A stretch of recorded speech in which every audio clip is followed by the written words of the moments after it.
All right. Is he back? We've got Ricky back. Can you back, hear us buddy? this time? Yeah, I can hear you. There you go. Hey, congratulations. Today, the 25th year of the Heisman Trophy. Did you know congratulations. You know that? People say congratulations, but what I said in my speech is I said all I had to do was stay alive. So. That's all you needed to do if you stayed alive and you would win? What, to make it 25 years? 25 years, yeah. And you've done a good job of that, man. But congratulations anyway. Thank you. Now it was fun. It was fun to get the stage and to. So it was funny. So Jaden Daniels' father played at Iowa State in 1998, and so after we won, I went up to his father and I said congratulations, and his dad like had this big smile on his face, and he said I've been telling Jaden about you since he was a kid. He said it was one of those big fish stories. Every time I told the story, you got a little bit taller and a little bit faster. But yeah, that game against Iowa State in '98, I had 350 yards rushing, and a little over 3/4. So it was cool. It was a cool full circle moment, you know, that the father of the current Heisman Trophy winner, you know, got run over by previous Heisman Trophy winner. How is it to be back with all those guys in New York this past weekend? No, it's fun. This is my 5th or 6th year coming back, and after 5 or 6 years, it's really become a fraternity. I feel like the guys are like family, so it's fun. Every year, get to see your buddy Doug Flutie. Has he gotten any taller? He hasn't gotten any taller, but he's always complaining about injuries because he doesn't slow down. He's still playing. He's still an athlete now. I guarantee he's still playing hockey up in New England, playing basketball, playing hoops, doing all that. Probably playing flag football. Exactly. Or you didn't like to give that up either. I mean, you still used to play with with the kids. You'd come over in the neighborhood on a Sunday when you're playing the streets, knocking kids up against cars and stuff like that. You never want to stop. Ever. Ever. Well, I mean, it's good to have you. You know, it was good to see you this year, and for the Texas Longhorns. Ricky, how about winning the first Big 12 championship and then watching the Horns 2 weeks ago get it done? Yeah, you were there. I think. Well, it's also winning the last Southwest Conference. You know, yes. And as Texas is leaving the Big 12, you know, they won the first and then winning the last. And I think if history repeats itself, SEC better watch out next year. I love that. Ricky, we've talked to you about Jonathan Brooks, but Jonathan Brooks obviously tore his ACL pretty late in the season.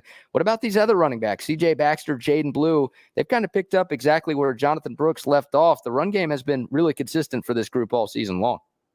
I mean, for me, this is the story of this team. I think if you look at the past great teams, at least in the past 30 years, there's always a star player, someone that really jumped out. And I think this Texas team, they just have a bunch of athletes, a bunch of guys that can play. And I think it's what makes this team unique. And as far as the running backs go, each of them, someone asked me a couple of weeks ago about having a stable of running backs. And I think Buck can speak to this because he had Sean, Priest, and myself all in the backfield at the same time. And part of it is figuring out what each of the guys do well and putting them in situations to do that. And I think Sark and the offensive coordinator, they've done a wonderful job of getting the best out of the backs that they have there. Now, Ricky, would you have loved to play in this offense that Sark does right now and what he does? Yeah. Sark reminds me of Makovic in the sense of they're both offensive geniuses, and they do a wonderful job of scheming the run game. Yeah, I mean, I'm noticing the counterplay and the different ways they're running the counter. I mean, they got to it towards the back end of the season. They didn't do it originally. I think they still were worried about that young offensive line, about vacating areas and pulling guys. But then they started using tight ends, and then they started to feel like those guys are old enough now that they could vacate, and the backside guy would come down and get his job done. But if they would have done that originally, they may have had a 1,500-yard rusher, this year. Yeah, we know because Makovic loved the counter, and you block everyone down, you pull two guys, and you give running backs lanes to run. That's probably my favorite way to run. And if you have an offensive line that's athletic enough and intelligent enough to be able to block it up consistently, it gives defenses fits. Yeah, I think what helped him, Ricky, was the fact that he had two young backs after Jonathan Brooks went down. He started running that counter. It gave him the two-way goes. It gave them two ways to think about what to do and not just run off tackle on a zone play where you made one cut and done. This gave those guys an opportunity. I mean, if a guy got kicked out, he'd go underneath. If a guy got hooked, they'd go outside. I think it helped out the young running backs. Yeah, and I think it's I mean, not to get too technical, but I think it's great when you have an athletic offensive line to run gap scheme, to run the counter and the because it's so hard to defend, especially nowadays where everyone's throwing the ball so much. Yeah, agreed. Ricky, you talked about this team's talent. You talked about the versatility, their ability to win games in different ways. Do you feel like this Texas team has enough of that talent to win the national championship here in a couple of weeks? They definitely have enough talent, but I think more importantly, they have a lot of momentum. But I will say, I was a little nervous. I had history is in the air. So I had a flashback. I was on stage and I was looking at Michael Penix's face when Jaden Daniels was announced as the Heisman Trophy winner. And I like flashed back to Vince's face, when Reggie Bush was announced the Heisman Trophy winner. And so, something to prove. He's got something to prove. So Texas on defense better be ready. Yeah, I mean he's a wonderful quarterback, throws a nice deep ball, but what he does, he can throw from a lot of different angles, and he's not afraid to go ahead and throw it. He will give his receivers an opportunity to beat your secondary guys, and he doesn't mind throwing 50-50 balls up. But he doesn't do many of those because generally he's on the money with his long throws. With the 50-50 balls, he looks at his tall wide receivers and said, hey, he's going to outjump your little cornerback at 5'10". It's just going to happen. Yeah, he's just got so much confidence right now, and he's got such a strong arm, and I think defenses aren't used to playing against left-handed quarterbacks. So it's I mean, they've seen him before, but it's going to be a challenge. It's definitely going to be a good game. I'm looking forward to it. Not to put the cart before the horse here, Ricky, but looking at that other semifinal, if Texas is able to get by Washington, which will not be an easy task, like you just mentioned, you got a preference on Michigan or Alabama, who you'd rather see, or who you think the Longhorns match up better against? They're both really good teams. I'd rather play against Michigan.